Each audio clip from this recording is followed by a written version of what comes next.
The Serious Fraud Office is examining hundreds of documents in connection with the collapse of the Carroll group of companies, once Britain's third largest private business. The former multimillionaire head of the group, Gerald Carroll, claims the documents prove he was the victim of a massive fraud. He's now bankrupt and has spoken for the first time about his claims to Sky News. Gerald Carroll was once one of Britain's most successful businessmen, but his company's collapsed, now financially ruined. He claims he's the victim of a massive fraud. This is, beyond any reasonable doubt, the biggest criminal fraud heist in British history. Carroll has connections with the great and the good, not just royalty but senior politicians. He had 85 companies, a string of racehorses and collections of art and cars. Yet within years his empire was reduced to this, a few pictures and mementos of his former wealthy life.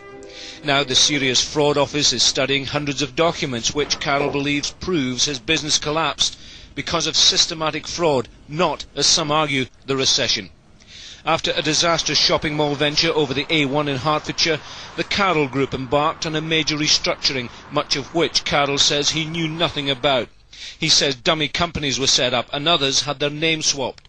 For example, Ely Property became Winskirk, whilst Winskirk became Ely Property. I thought I had a grip of what was going on. Clearly, what was going on was not actually what was being presented to me. Debts mounting, Carroll went bankrupt. Later, financial anomalies were spotted by the Inland Revenue.